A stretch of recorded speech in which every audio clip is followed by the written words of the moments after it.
this way. Yeah, it's working.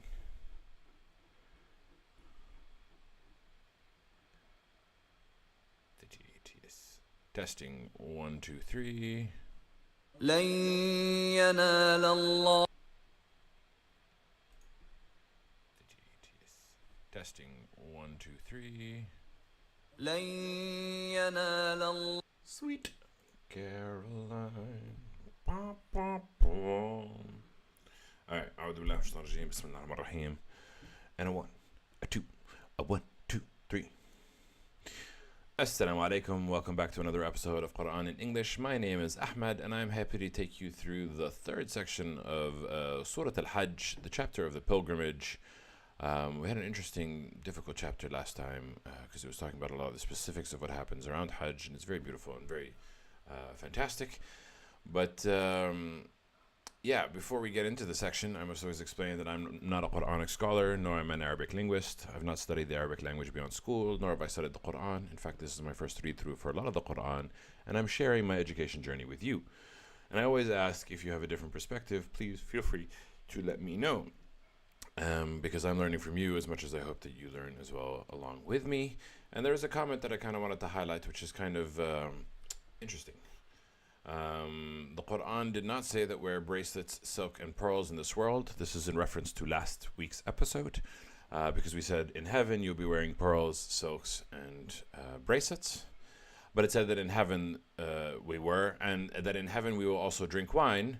And the challenge that was sent to me by my logic is it that we're allowed to drink wine on earth versus in heaven. The other verse of the Quran that says that we drink wine in heaven is also because it doesn't make us drunk, like not in a bad way. There's a specific, it's not just that you're going to drink wine, but there is an understanding that you're going to drink wine in heaven, which this user makes a very good point. She makes I believe it's a female user. She makes a very good point. Saying that, you know, what you can do in heaven isn't necessarily what you can do on the earth. And I was making that comment of, yeah, so it's strange that we kind of can't wear those stuff on earth, but we can wear them in heaven. Now, whether or not you can drink or whether or not you can wear that stuff on earth, I'm not going to enter into those discussions, but I am going to appreciate her comment, and I agree with her, saying that not everything that you can do in heaven you can do on earth, and vice versa. Though I think everything you can do on earth you can't do in heaven, so it's not vice versa. But yeah, it's a fair point. But that's exactly the spirit of this channel. The spirit of this channel is discussion. The spirit of this channel is learning from each other, and I learn from my viewers just as much as I'm hoping to share a perspective on the Quran, which I appreciate, and I thank you, and I welcome everyone to drop a comment as well. The more that we learn from each other, the better that we can get at this. Cool. That's all the intro that we need. Let's get back into it. أعوذ بالله من الشيطان الرجيم. بسم الله الرحمن الرحيم. And off we go. إن الله يدافع عن الذين آمنوا إن الله لا يحب كل خوان كفور. Now we're going to get into a couple of verses, and there's a couple of things that come into mind, but we'll get to them as we get to it. But first it starts with saying, indeed God defends those who believe. And indeed God does not like or does not love every treacherous, ungrateful. Okay, every treacherous, ungrateful. Here, the word is khawanin.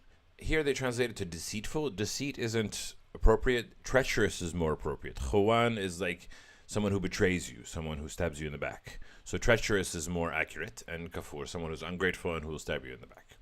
And this is kind of setting the light and the scene for the next couple of verses. We're talking about who does God defend? Can they defend themselves? How does religion survive over the years? How do we move forward? أذن للذين يقاتلون بأنهم ظلموا وإن الله على نصرهم لقدير. Hi Mohab, welcome to the channel. Nice to have you here. Always, as usual, love you. Fantastic to see you here. Here it says, permission was given to those who are being fought because they were wronged. And indeed, God is, for their victory, surely capable. Permission is given to fight back for those who have been wronged. Now, here they give you a bit of a back context to this verse. For over 13 years, Muslims had not been allowed to fight back against the brutality of the Meccan pagans, leading to the emigration of the Prophet and many of his companions from Mecca to Medina. As a result, the hostilities continued, and this verse was later revealed, allowing Muslims to fight back in self-defense. Here for support, gonna lurk while you watch. Thanks, buddy. I appreciate you. Thanks for watching. Thanks for increasing the viewership. So primarily, this was talking about a time that the Prophet Muhammad and his compatriots and his believers and everyone that followed him were heavily persecuted by the pagans of Mecca because they were, spreading the truth about God and spreading the truth about,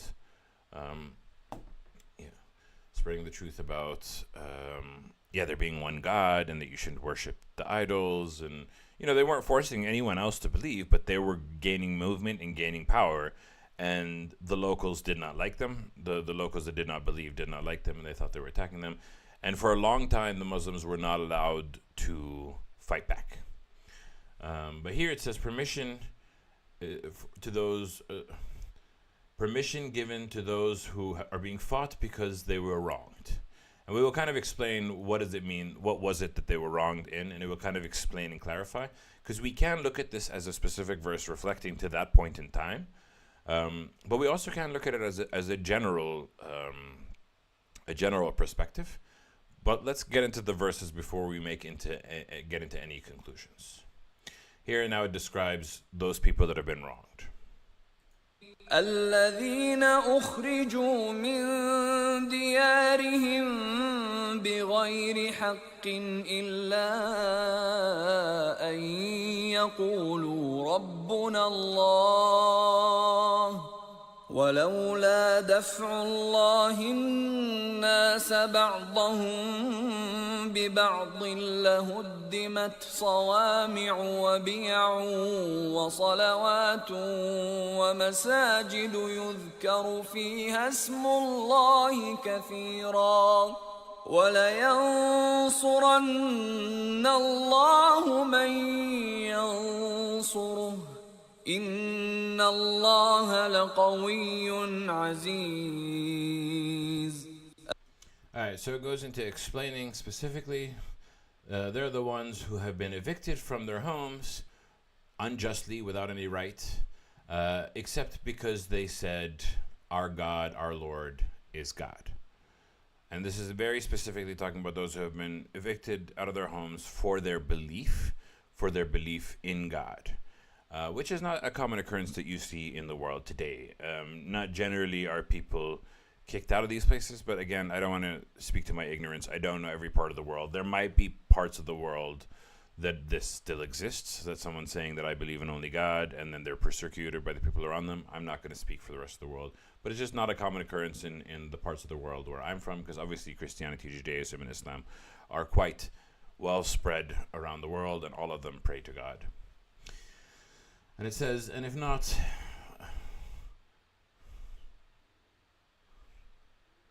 here they use the word repelled. Here they use the word check. وَلَوْلَا دَفْعُ اللَّهِ النَّاسَ بَعْضَهُمْ بَعْضًا. I think repelled makes more sense. Like defended is another word that comes to mind, but defend, maybe I'm confusing the English and Arabic. It says, if not for God doing this thing for people, for some of them by others, if God had not supported one of the others, if God had not repelled certain people or supported the people that believe, then it would have been demolished, the monasteries, the churches, the synagogues, and the mosques, masajid, where in it is mentioned the name of God many times. So it's saying, what's this verse saying? It's saying if God had not supported the believers, then all the places of worship would have been destroyed, and it would have been lost, and it would have been fallen.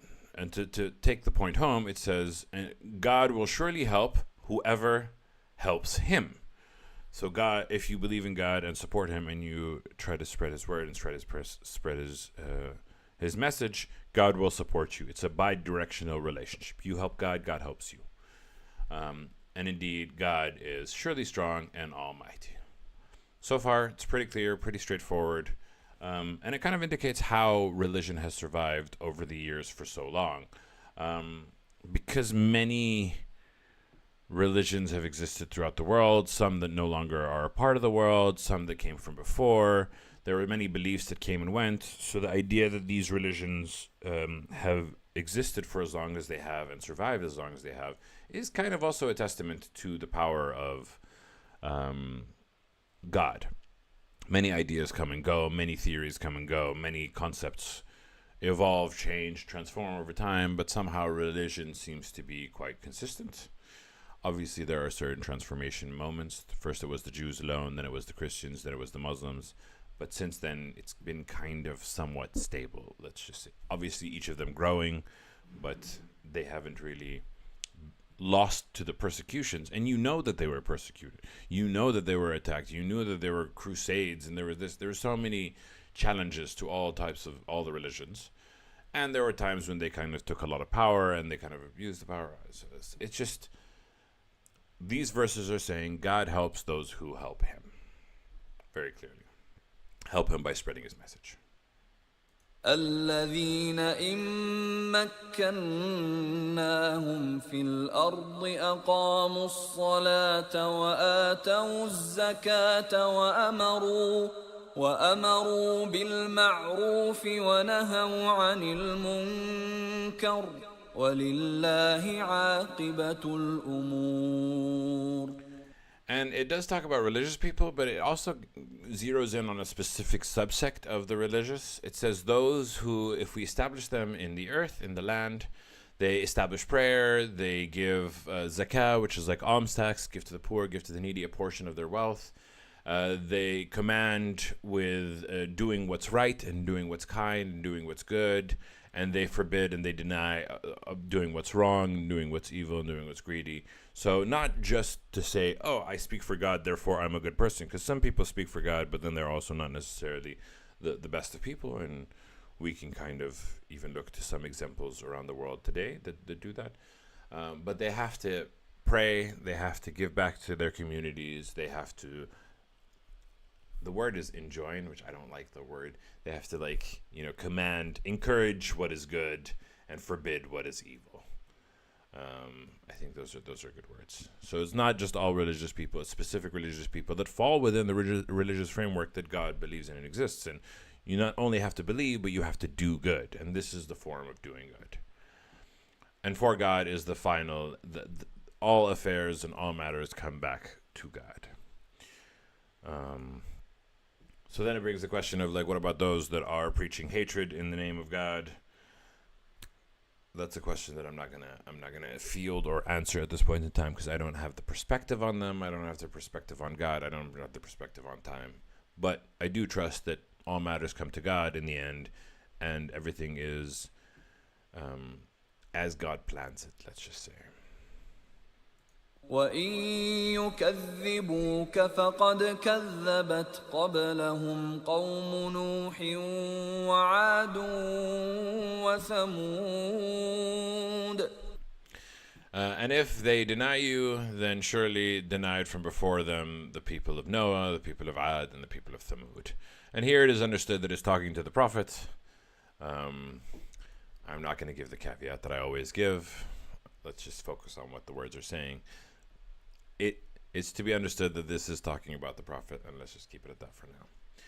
And what is this saying? It's saying that Noah, Ad, and Thamud, there are 3 examples that the Quran has given us before of a people that denied God's message and continued to act unjustly, and God delivered divine judgment upon them. With Noah, it was the flood. I'm not going to remember Ad and Thamud. One of them was the shriek. One of them was the stones. Hijarat al-Masjid. They had divine judgment. That was slightly different.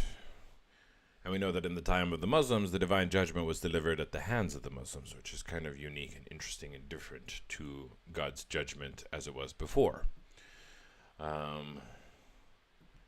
And I'm sure there's a reason for it, but I don't quite get it. And then more examples are given.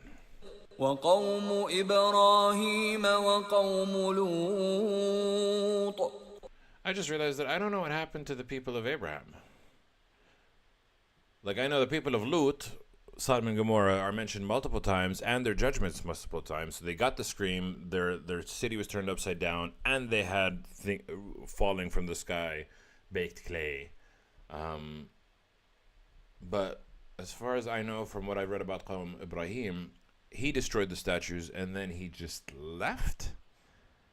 They tried to burn him, and then he just left. Maybe in different verses of the Quran, it will explain to us what happened to the people of Abraham. Maybe I just haven't gotten to that part yet. But I know what happened to Lut. I know what happened to Ad, Thamud, and Noah. But I don't know what happened to the people of Abraham. And I know that Abraham and Lut were kind of in the same time period. But there was a distinction between the people of Abraham and the people of Lut. Because first the messengers came to Abraham to give him good news of his child, and he was terrified, but they said, don't be afraid, we're coming for Lut, and we're telling him the bad news. So they specifically did not give Abraham the bad news. They gave Lut the bad news, which is very, very interesting. وأصحاب مدين وكذب موسى فأمليت للكافرين ثم أخذتهم فكيف كان نكير. And the inhabitants of Midian, and again, we did cover it in these past couple of chapters, but I don't remember specifically what their judgment was. And it says, and Moses was denied. They denied him. They didn't listen to him. They didn't believe him. Moses was kind of disbelieved, was called a liar. So I granted respite for the disbelievers. Then I seized them, and we know the time. At the time of Moses, it was the pharaohs, and eventually the pharaoh and his people were drowned because they chased Moses into the freshly parted sea. Definition of stupidity. So how was my punishment? So how was... It doesn't say... How severe was my response? I feel like this is just how was the punishment. Nakir is punishment. كيف كان نكيري with a Y would be my punishment with a ya at the end. I can't imagine the kasra being nakiri, being the punishment that belongs to me. كيف كان نكير. I mean, like, it's not wrong. It is God's punishment. So saying God's response or God's punishment is not an accurate statement. I just don't think that's the word that is being said. Maybe I'm misunderstanding something in terms of Arabic or Quran. Fair. But anyway, the point is, all of these verses are examples of people that didn't believe and people that persecuted those who believed, and that God sent divine judgment down to those people. Right? It's not what we have seen since the time of the Prophet Muhammad, because God's divine judgment was delivered at the hands of the Muslims. Check out Surah At-Tawbah, chapter 9, to see more. So we haven't seen God's divine judgment since 1,450 years ago, as far as I know. Maybe there has been, but I don't know of it. And these are all the descriptions that are saying what will happen to those that disbelieve. Yeah. فكأي من قرية أهلكناها وهي ظالمة فهي خاوية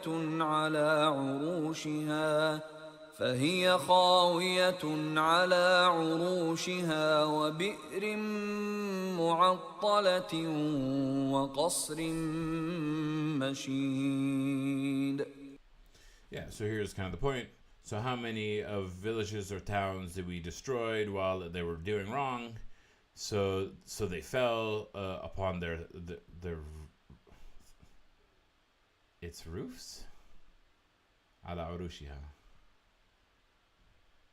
I want to say it's like on its foundations, but anyway, it fell, leaving them in total ruin, being destroyed. وَبِئْرٍ مُعَطَّلَةٍ, and wells that were abandoned, and castles that were lofty. And I feel like this is kind of like a description of a specific time, of a specific era, where you could kind of go around and see all these destructions. But you can also kind of still see those in certain places. You can still see a lot of the ruins that kind of exist. I am not a geography buff. I don't necessarily know where there are ruins, where things are interesting, that we can kind of see these type of things. But the understanding is that these things were all around and people could kind of see them. And again, the concept is God versus the disbelievers. Should God want to do that, he can. أفلم يسيروا في الأرض فتكون لهم قلوب يعقلون بها أو آذان يسمعون بها فإنها لا تعمى الأبصار ولكن تعمى القلوب التي في الصدور. So, yeah, the point of it is that have they not traveled through the earth, for the land? So it will be for them their hearts, using reason with it, so their hearts can feel and understand what God is saying at this point in time, or their ears can hear with it. And then it clarifies, it says, for indeed, it is not the eyes that are blinded, but it is the heart that is blinded. That is in the chest, the breast. And here it's kind of indicating that, again, the word is to use reason, and it's connecting to heart. The Quran says seeing with the heart, reasoning with the heart. There is an understanding of the sense of heart being the key component of belief. And again, I tie this into belief versus thought. Belief versus think or know. Heart, as the Quran describes it, has its own sense, and there is a sense to the heart that we don't fully understand. Now, this is something that I would love for science to kind of take into consideration, to be able to test and evaluate how a heart affects a person's ability to understand, to perceive, to think. And it's very fascinating to me, because I do think that the key to all of what we're doing here is, what do you believe? The whole reason why I'm reading the Quran and trying to learn and trying to study and trying to understand is because I want to see what my heart understands to be true. And I think that's kind of the key. It's not saying your sights and your vision, but it also says, or the ears can hear with it, which is also like, why would you travel through the earth so that your ears can hear the ruins of what is past? Is it because people tell you about what is happening? It's just a very interesting expression. So it'll be for them hearts that they reason with it, or ears that they hear with it. Hearts that reason, which again is a new description that we're seeing, and that their sight is not vision. Their sights are not blinded, but their hearts are blinded. That are in their chest.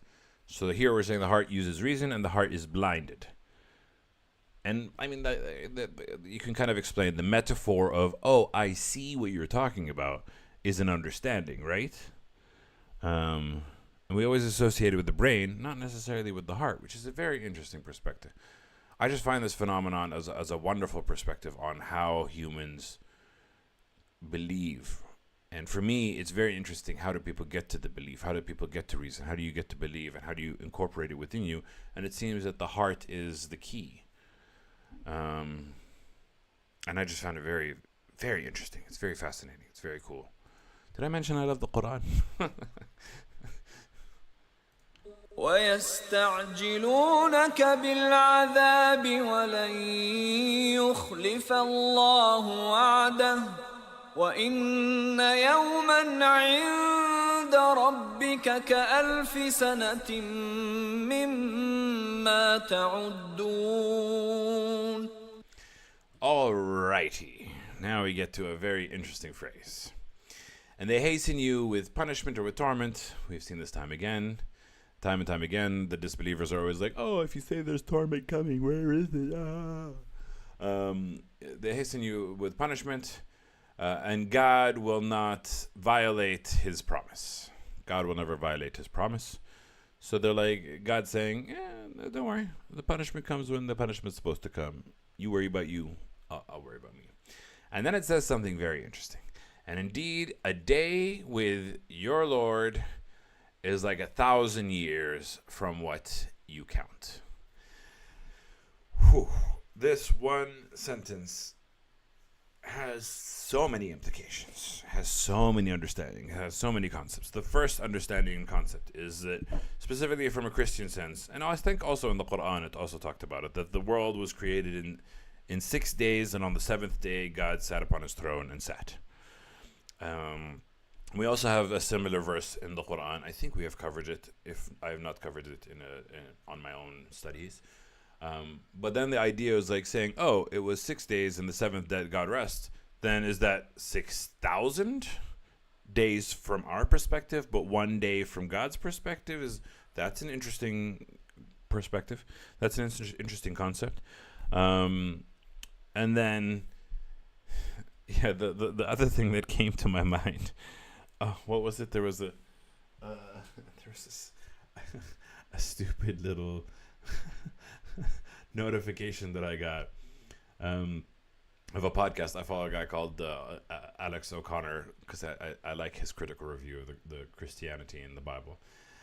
And the title of the episode was, Does God Know What Time It Is? And it made me giggle. Just because, obviously, like, I like comedy and I like the concept of saying things that aren't true or saying things that are ridiculous and writing them into comedy. And, like, the whole Quran is like, the hour is coming, the hour is coming, the hour is coming. But then the concept being that God doesn't know what time it is, which is a ridiculous claim. God obviously knows what time it is. But the joke is, if God doesn't know what time it is, he'll keep saying the hour is coming, but he doesn't have the perspective. But the reason why I bring it up now is because what this verse is saying is there's a difference in time, in perspective, from God's point of view to our point of view. Time is not the same for us as it is for God, and there is a difference between the two. So also the concept of the hour is coming. What does that mean? Does that mean it is an hour? Does that mean it's 1,500 years, since the time of the Prophet Muhammad?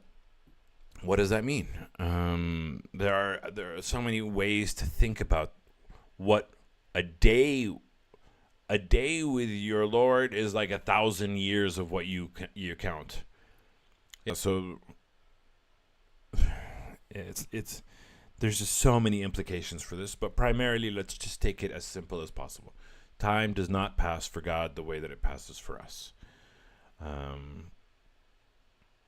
And if God can do 6,000 years worth of things in 1 day, it's mind blowing to think about. It's just a very powerful statement. It's a very intense and strange way to think about life. Yeah.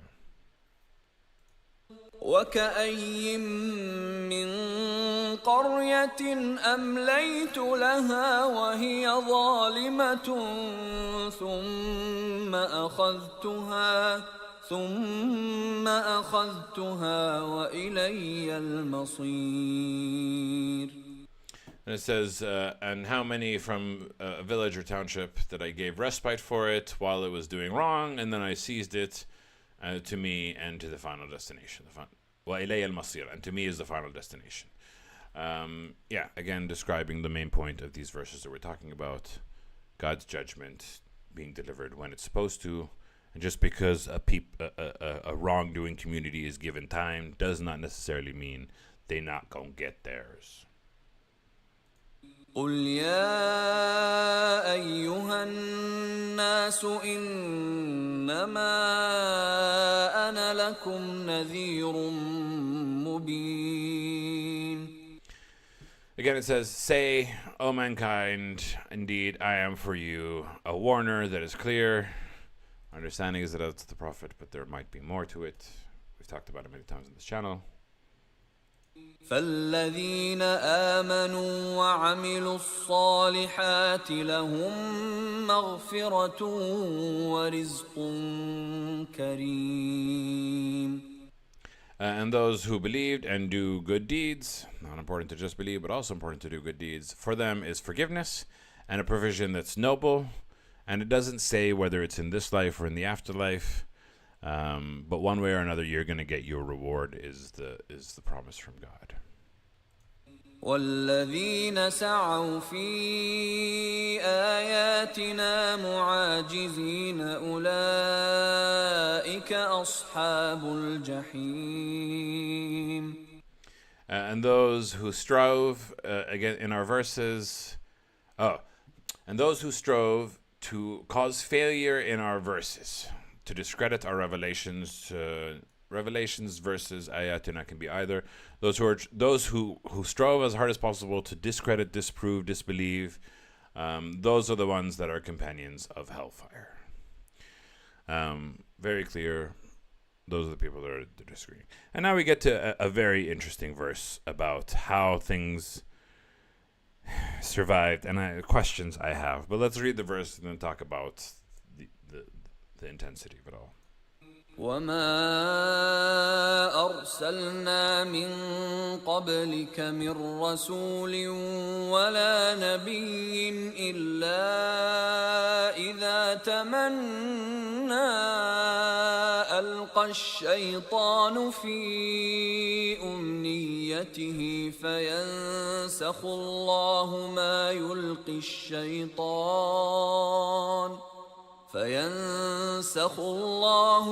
يلقي الشيطان ثم يحكم الله آياته والله عليم حكيم.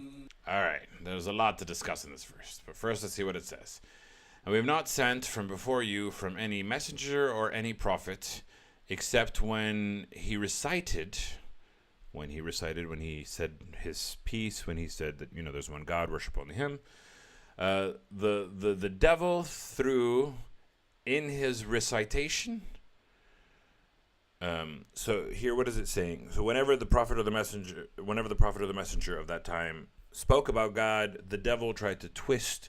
So it said through in his recitation, kind of like took his words, tried to twist it, took his words, tried to reflect it, took his words, try to make others believe something other than what is being said by the messenger or by the prophet. And then it says, but God apologized. We'll get into the whole explanation. But God abolishes or removes or erases what the devil throws, the suspicion that the devil throws, the confusion that the devil throws. God is actively undoing what the devil's doing. And then God establishes or judges or establishes his verses. So here it's saying that messengers or prophets recite what God is revealing to them. The devil tries to screw with it. God stops the devil, and God establishes his own verses and his own revelations. And God is all-knowing and all-wise. Okay. All right. Lots of things to think about. First and foremost is disagreements between the religions, Judaism, Christianity, and Islam, because the understanding here and the promise here is that if you're preaching for God and the devil is trying to twist, God's preaching and God's words, which, as a lot of the Muslims believe, that Christians are confused because they have twisted the words of Jesus, which I still believe that there's a bit of confusion there. But what the Quran is saying, whenever we had not sent from before you any messenger or prophet, except that when they recited, the devil recited in his wishes, but God abolishes what he throws into their recitation, and then he establishes his verses. So the Quran is saying that whenever there was a prophet or a messenger, and Jesus was a prophet of God, so whenever he preached, the devil tried to twist his words, but here it's saying that God would eliminate Satan's influence, and then he would establish his revelations, which you're like, then is what we have from Christianity as a result of that? And I don't think so. And I'll tell you why in a second, because I just thought about it. Because a lot of Christianity is based off of Paul's words. not Jesus' words. Paul, who originally was Saul of Tarsus, claimed to have a vision about Jesus 70 years. He never met Jesus. He just claimed to have a vision of Jesus, and he establishes a lot of Christianity based off of this vision. He inserts himself as this person. And as far as I know, his name has not come up in the Quran. He was not a prophet. Obviously, this is a very controversial statement, especially if you're a Christian. But I believe that the true form of Christianity is following Jesus and what Jesus preached. The untrue form of Christianity is following what the false prophets were doing, which primarily Paul, Saul of Tarsus. There's also a little bit of confusion in John, but I don't know where that confusion comes from. John, for instance, in the Bible was one of Jesus' 12 disciples. So he did meet Jesus and he did learn directly from Jesus. So I appreciate John more than I appreciate Paul, because who the hell is Paul? All of this to say is that what this verse is saying, that the messengers and the prophets, when they speak, God actively undoes the Satan's influence upon what they're trying to twist from their words and sayings. But that does not mean that people after the messengers and prophets can't come and create twisting verses. And a lot of Christianity is based off of Paul, which is like, he never met Jesus. Like, why is he spreading Jesus' religion? Anyway, I don't really want to make this into a critique of Christianity. We'll get into that when I start studying Christian scripture. If I start studying Christian scripture, I don't know what I'll study after I'm done with the Quran. But it's a very interesting perspective and a very interesting verse. I thought it was going to be harder for me to explain, because I was like, how do I explain Christianity if God is eliminating Satan's influence? And then I realized Saul was neither a messenger nor a prophet. Jesus was a messenger and a prophet. And when Jesus was alive and what Jesus was saying, God was protecting him and establishing him. But that doesn't mean that those that came after him was the same. And that's also, like, it brings me back to the concept of why the Quran is so important. Because then, like, for me, I think, how on earth have religions survived without the Quran? Like, the Quran is the literal word of God. How did the other religions survive? We need to have this specific verse, because, like, just going based off of what people said is just exhausting and tiring and confusing. But essentially, these verses are saying that God is enacting in a way to kind of preserve his, like, those that strive to speak on God's behalf. God is also assisting them in delivering his message as well. And while we have the advantage of the Quran, the Christians and Jews also have the advantage of, if you're really genuinely trying to preach for God, God will generally protect and serve you. And there seems to be a symbiotic relationship between the two. It's just very interesting. It's a lot of food for thought, ليجعل ما يلقي الشيطان فتنة للذين في قلوبهم مرض والقاسية قلوبهم وإن الظالمين لفي شقاق بعيد. And then there was part 2 of this, which when I was first struggling with the verses, this part 2 kind of made me understand it a bit better. And it says, ليجعل, so that he may make what the devil throws. So essentially what the devil twists, what the devil kind of inserts into what people are saying, as a trial for those who in their hearts is sickness, is disease, and their hearts are hardened. And a lot of the hate that is preached in the name of God today is due to sick hearts and hardened hearts. The truly devout and the truly humble and the truly believers of Christianity, Islam, and Judaism understand that we all need God's mercy, that they should not judge. Nobody should judge. Only God should judge, and you should do your best to be the best version of yourself and not be arrogant. Because the Quran, if you read it, a million times it tells you don't be arrogant, don't be prideful, be humble.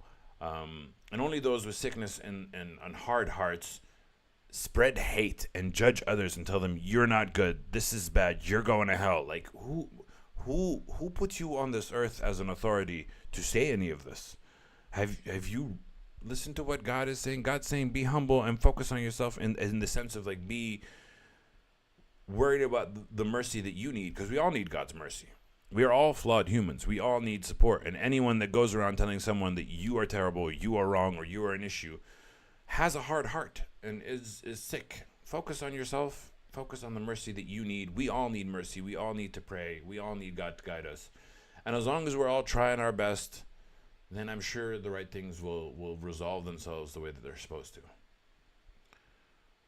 But yeah, there's a lot of anger that I have against members of the religious community that spread hatred and spread judgment. Because it stems from a place of sadness, right? It's also kind of a reason why I left the religion for 15 years. I did not think I was going to be accepted by religion. I did not think, based off of the people that I'd seen around me, the people were actually very kind to me, but overall the religious communities, I just knew were going to judge me and blame me and hate me. And I kind of stayed away. I was like, I don't want any of this. I don't want to deal with any of this. I don't want to deal with hard hearts and sick hearts. And like, why should I? And I made the mistake of thinking that those who preach hatred, in their perspective, from they're speaking on God's behalf, that they were not appointed by God. I mistook them for what God meant and what God is. And God is mercy, and God is forgiveness, and God is grace. And then it ends by saying, and indeed, the wrongdoers are surely in shiqaqun ba'id, schism that's far. It's kind of like they're far away from the truth. They're totally engrossed in opposition. They're confused. They're lost.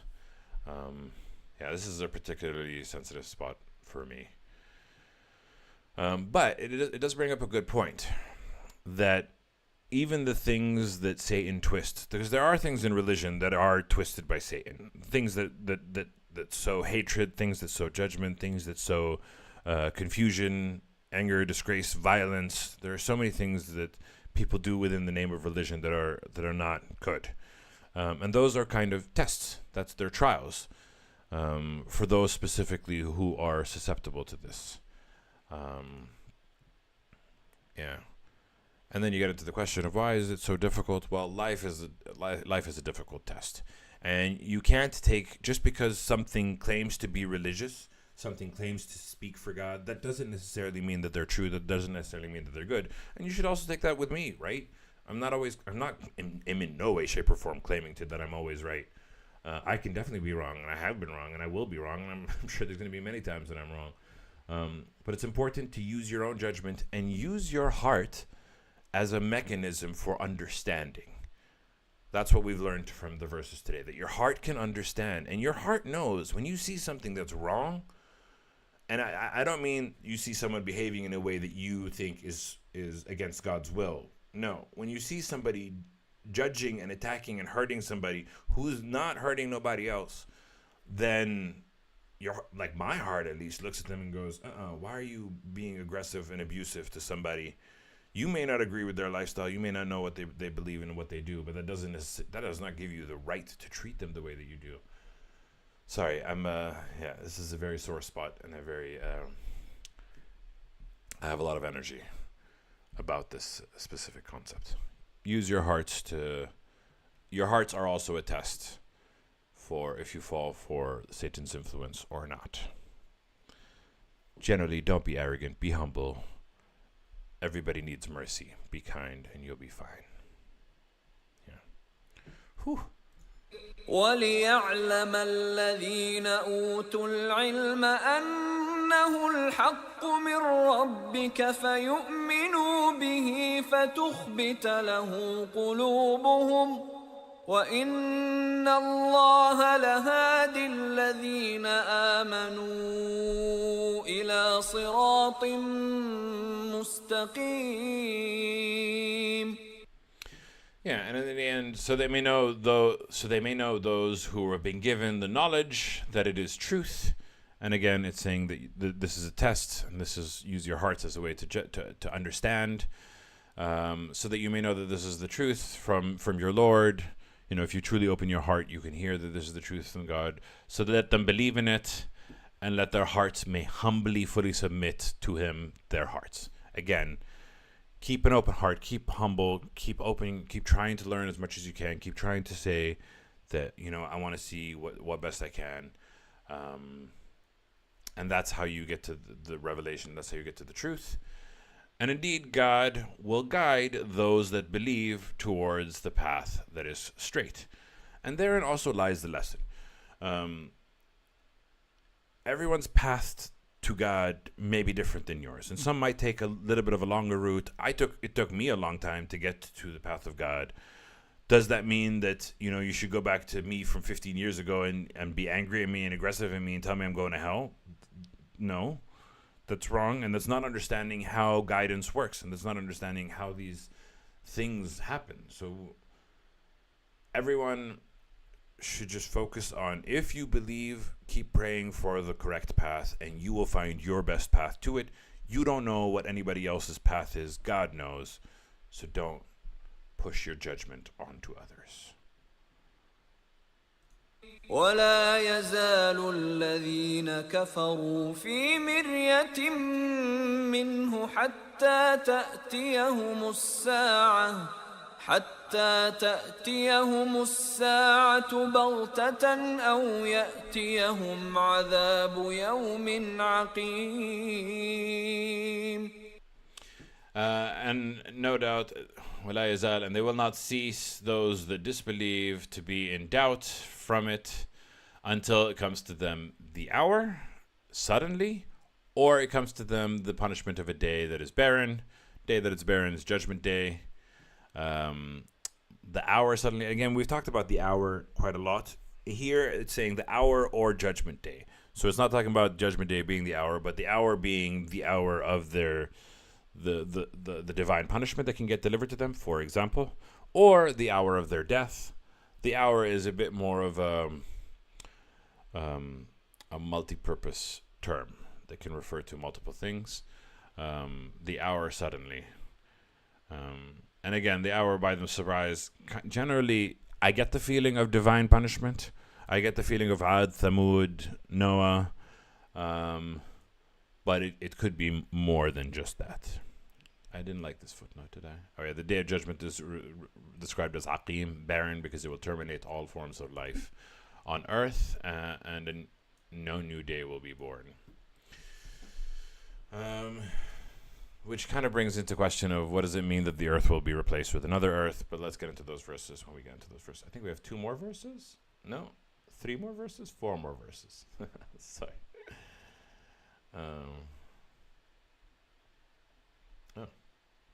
Aqim, there we go. الملك يومئذ لله يحكم بينهم فالذين آمنوا وعملوا الصالحات في جنات النعيم. The sovereignty, the judgment, the authority that day is to God, and He will judge between them. That's on Judgment Day. So those who believe and did good deeds, then for them are the gardens of delight, the gardens of bliss. This is nothing new. والذين كفروا وكذبوا بآياتنا فأولئك لهم عذاب مهين. And on Judgment Day, the good get heaven and bliss, and those that disbelieved and denied our signs, and for them is a torment that is humiliating. Repetition is kind of key to the Quran, because ideally you can take any one of these episodes that I'm talking about, and you have all of these elements kind of available to you, so you kind of see it. Any one of these sections stands alone as its own, and that's the beauty of the Quran. But for anyone who's been following the series in the beginning, these are a lot of topics and a lot of themes that we have seen time and time again. والذين هاجروا في سبيل الله ثم قتلوا أو ماتوا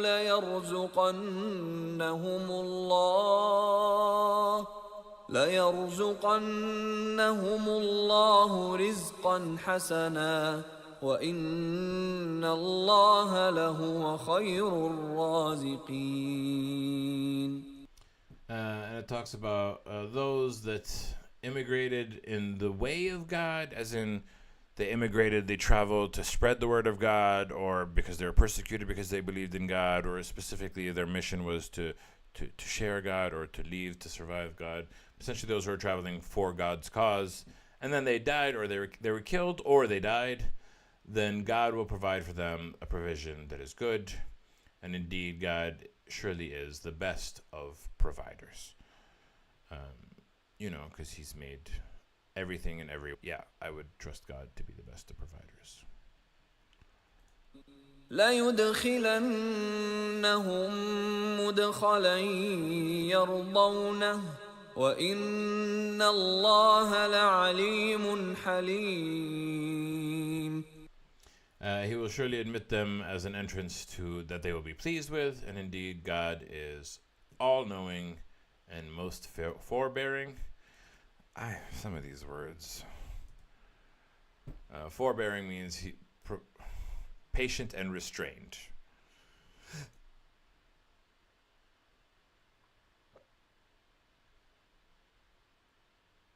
Refrain from doing something. Okay, my brain is not working.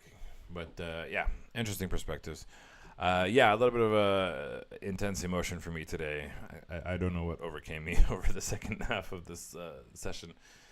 But I'm still happy to be learning about the Quran. I think it's beautiful. I think it's amazing. I think it's fantastic. And I thank you for watching me to the end of today's episode. As always, I end with Sadaqallahu al-Ali al-Azim. And I will catch you tomorrow. Ma'a as-salam. Bye-bye.